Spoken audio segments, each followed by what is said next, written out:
Bueno, hola, muy buenos días. Primero me presento, mi nombre es Josefina Medina, yo soy médica especialista en diagnóstico por imágenes y me desempeño como médica de planta del Hospital Universitario Austral. Dentro del curso superior de emergentología y el taller de radiología les voy a hablar un poquito de lo que es el rol de la tomografía frente a me voy a focalizar principalmente en el abdomen y dentro del abdomen en las patologías de mayor prevalencia durante la guardia. Este es el caso de la apendicitis aguda. ¿Cuáles son los métodos diagnósticos para encontrarla? Como primer paso sería la ecografía, que está ampliamente distribuida en casi todas las guardias. Y después se encuentra la tomografía, que puede realizarse con o sin contraste endovenoso, dependiendo lo que la sospecha nuestra. Bueno, para hacer el diagnóstico de una apendicitis aguda, debemos encontrar el apéndice dilatado. El mismo debe medir más de 6 milímetros de diámetro total.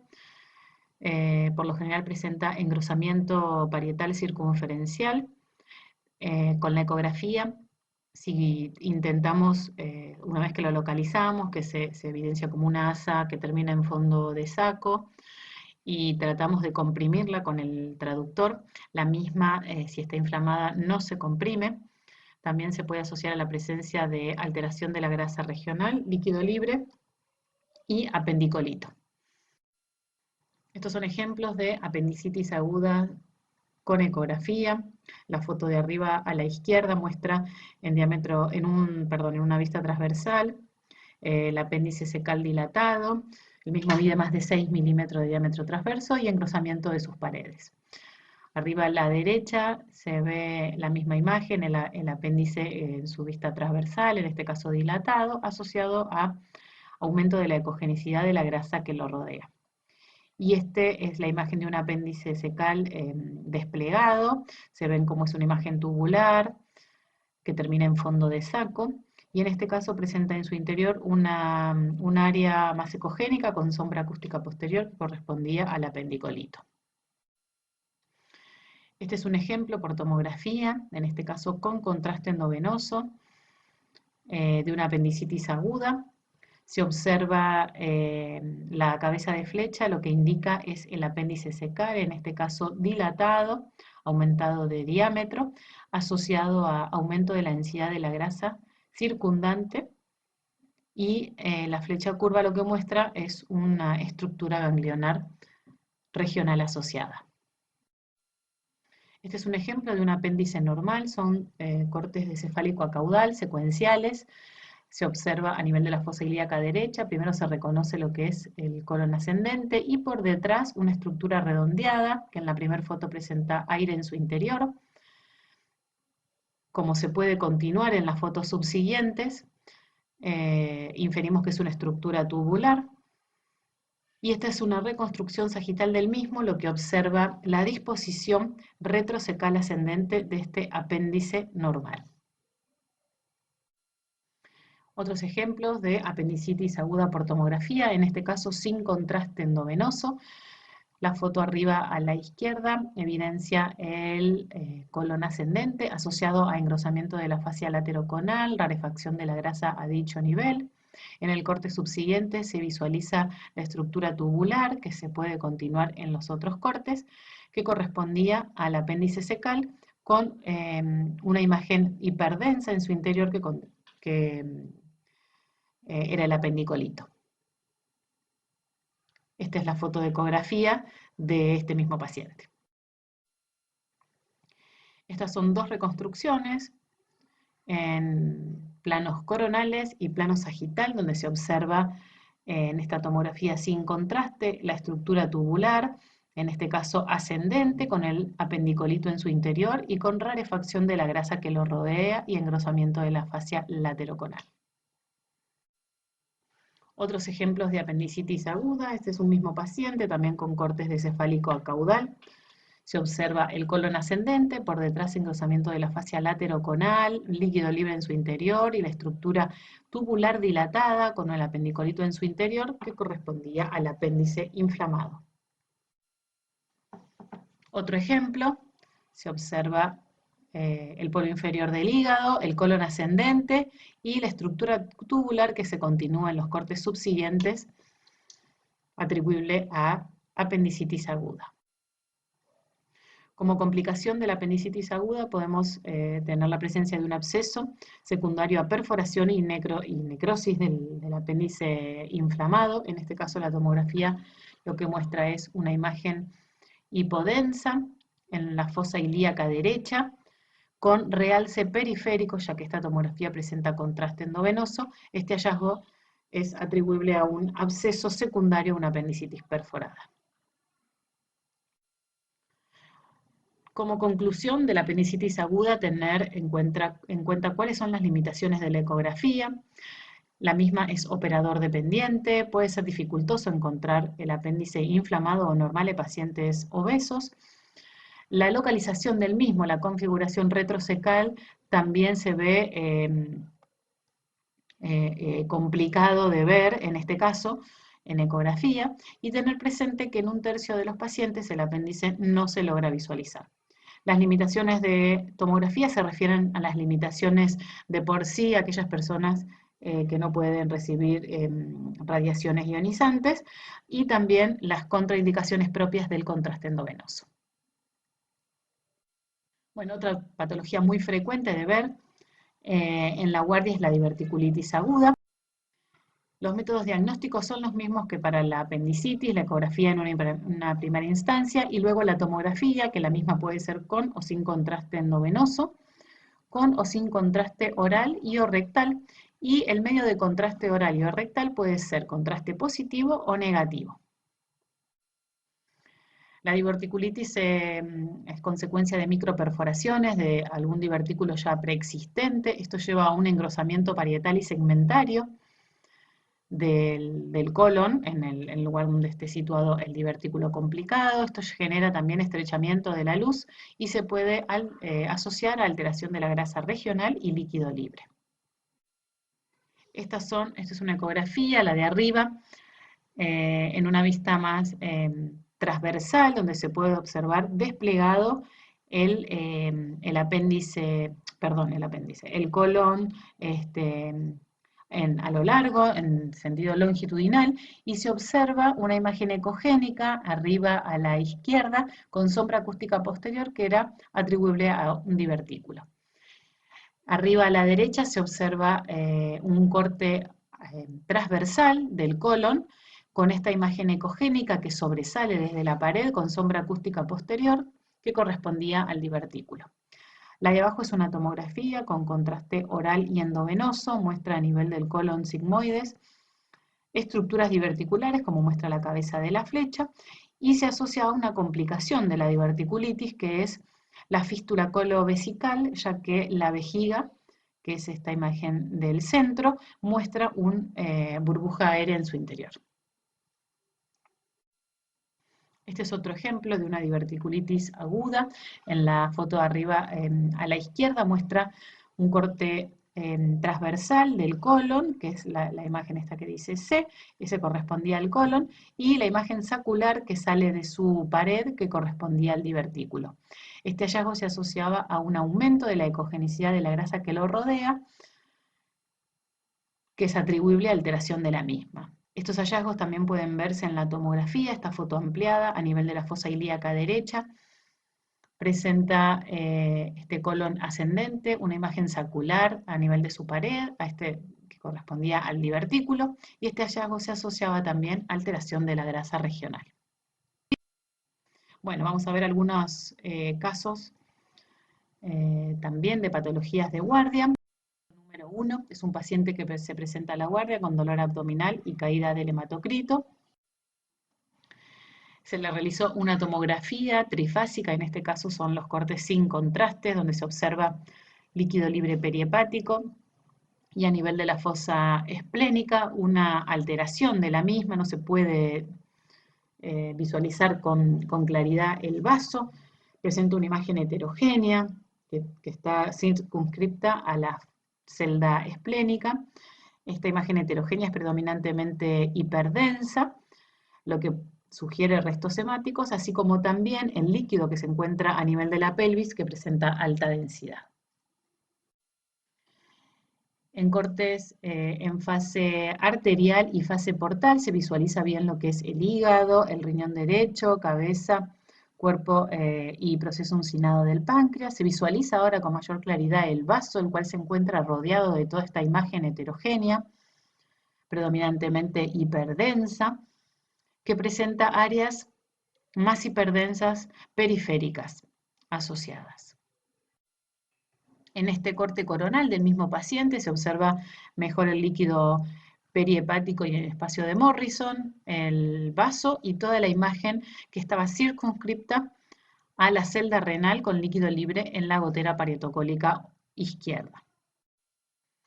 Estos son reconstrucciones coronales de las fases de derecha a izquierda sin contraste, fase arterial, fase portal y fase tardía. En la fase tardía se observa cómo se excreta por el riñón el contraste endovenoso. En la fase arterial se observa un refuerzo de tipo atigrado del vaso. Esto, encontrarlo en la fase arterial con homogeneización posterior en fase portal y tardía, es un hallazgo normal del refuerzo que tiene la pulpa roja y la pulpa blanca del vaso. Hay que tenerlo en cuenta en pacientes con traumatismo, pero en este caso, si se observa solo en fase arterial con homogeneización posterior, es un realce normal del vaso. Y se observa con mayor claridad esta formación heterogénea, predominantemente ecogénica en los cortes sin contrastes, que estaba circunscripta en la celda esplénica. Este caso correspondía a un hematoma subcapsular esplénico asociado a un sangrado activo. Dentro de las injurias, o sea, tener en cuenta que el vaso es uno de los órganos intraperitoneales que más común se afectan durante el trauma cerrado. Las injurias esplénicas pueden clasificarse en contusión, laceración, hematomas intraparenquimatosos o subcapsulares, infarto, sangrado activo, pseudoaneurisma o fístulas arteriovenosas. El segundo caso es un paciente que se presenta a la guardia con un trauma cerrado por caída de caballo. A este paciente también se le hace una tomografía trifásica. Esta es la fase sin contraste en el corte axial y la reconstrucción coronal, donde se observa a nivel del lóbulo hepático izquierdo una alteración de la densidad del mismo, y en el corte coronal se puede observar líquido libre en espacio de Morrison y en la gotera parietocólica derecha y periesplénico, también con áreas de mayor densidad que podrían ser atribuibles a restos hemáticos. Durante las fases siguientes, arterial y portal, se observa el realce heterogéneo que presenta el lóbulo hepático predominantemente izquierdo. Se ve con mayor claridad el líquido libre periesplénico y se observa una imagen hiperdensa que se va llenando a medida que pasan las diferentes fases del contraste. Esa es la imagen que se va llenando, que es la que quiero mostrar en diferentes orientaciones, coronal, axial y sagital. Y ahí se observa cómo en una fase arterial esa imagen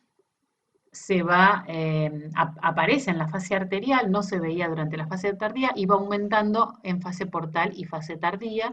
Esta es una foto con mayor aumento de la misma. En este caso correspondía a hematomas intraparenquimatosos hepáticos con sangrado activo. A este paciente se le tuvo que hacer una embolización de la rama 5 del hígado, que era la que estaba perdiendo, que era la foto que mostraba en la... Tener presente que es el segundo órgano sólido más frecuentemente comprometido en los traumas cerrados, predominantemente es el lóbulo derecho el comprometido. Las injurias hepáticas también se pueden clasificar en contusión, laceración, hematomas intraparenquimatosos o subcapsulares, sangrado activo, pseudoaneurismas o fístulas arteriovenosas. El caso número 3 es otro trauma también cerrado por caída de caballo. En este caso también se le hace una tomografía trifásica. Estos son los cortes sin contraste secuenciales de cefálico a caudal. Se observa líquido libre perihepático, líquido libre periesplénico y en topografía de lo que es cuerpo y cola del páncreas, una alteración del mismo con líquido libre denso asociado. En este corte, ya con contraste endovenoso, se observa una pérdida del patrón acinar de lo que es el cuerpo y la cola del páncreas, asociado al líquido libre peripancreático y en la celda renal, con un área hiperdensa de una densidad similar a los vasos, que también va aumentando de tamaño con el correr de las diferentes fases. Este es un corte a nivel de la pelvis donde muestra el líquido libre a dicho nivel. Estos son cortes secuenciales de derecha a izquierda, arriba, sin contraste, arterial, portal y tardío, donde se observa este patrón de la pérdida del patrón acinar que compromete al cuerpo y cola del páncreas, la alteración y el líquido libre peripancreático y la imagen hiperdensa que se va llenando con el paso de las fases. Reconstrucciones coronales que evidencian lo mismo, líquido libre perihepático, periesplénico y la alteración de la morfología del páncreas. Otro corte a nivel de ambos riñones donde se observa una alteración en el realce del sector posterior del riñón izquierdo. Esa imagen marcada indica que esa lesión es de origen vascular. Y en este caso correspondía a una transección hepática asociada a un hematoma retroperitoneal con sangrado activo de una rama de la vena esplénica y un infarto renal. En cuanto a las injurias pancreáticas, tener presente que corresponden al menos del 5% de los traumas. Los más afectados serían los niños y adultos jóvenes, delgados, que digamos pierden la protección que les daría de cierto modo la grasa, y esto los hace más propensos a las injurias pancreáticas. Por lo general se asocia a lesiones de otros órganos y el mecanismo de las injurias pancreáticas resulta de la compresión del páncreas contra la columna vertebral, y esto ocurre con frecuencia a la izquierda de los vasos mesentéricos, comprometiendo los 2/3 distales del cuerpo. Las injurias pancreáticas se las puede clasificar en contusión, laceración y ruptura completa como transección, que sería nuestro caso, y el tratamiento va a depender de la integridad del conducto pancreático. El último caso es un paciente pediátrico que llevaba 17 días post-amo, tenía un antecedente de hemorragia digestiva y una biopsia endoscópica por sospecha de citomegalovirus. Se presenta a la guardia con shock hipovolémico. También se le hace una tomografía contrastada, en este caso es la fase sin contraste, y se observa líquido libre perihepático, periesplénico, y en topografía del marco duodenal, una imagen tubular, heterogénea, predominantemente hiperdensa, que cruza la línea media y se asocia al líquido libre también denso, compatible con restos hemáticos. Son las reconstrucciones coronales, una más anterior y otra más posterior. Se observa que el estómago, que presenta la sonda gástrica, se continúa con esta imagen dilatada, hiperdensa, heterogénea, que cruza la línea media que correspondía al marco duodenal y al líquido libre intraabdominal. Luego de la inyección del contraste endovenoso se ven con mayor claridad los órganos sólidos, el hígado, el vaso, los riñones, y se observa con mayor claridad esta imagen que estaba en topografía del marco duodenal, cómo cruza la línea media. Son pocas cosas las que cruzan la línea media, como muestra la foto de abajo. Una es el marco duodenal, otra es la vena renal izquierda y otra es el páncreas. Esto también son reconstrucciones coronales. Luego de la inyección del contraste endovenoso se ve lo mismo, esta estructura que estaba como contenida en el marco colónico, hiperdensa, heterogénea, con abundante líquido libre en cavidad abdominal. Este es otro corte que evidenciaba cómo cruzaba la línea media. Bueno, en este caso este paciente presentaba un hematoma parietal del marco duodenal, tener presente que las injurias duodenales son infrecuentes y que, por lo general, si son debidas a traumatismos, se asocian a injurias pancreáticas. Se las puede clasificar en hematomas parietales, laceración y perforación. Y como para concluir en realidad la clase, tener presente que los métodos de imágenes, ya sea la radiografía, la ecografía, tomografía y resonancia magnética, son métodos complementarios que es sumamente importante la clínica y el laboratorio del paciente. Por eso le damos especial atención a la comunicación que debería haber entre el médico emergentólogo y el médico radiólogo para así utilizar un protocolo adecuado para cada paciente y cada patología, dependiendo de la sospecha del médico tratante. Así que bueno, espero que les haya servido y estoy a disposición. Muchas gracias.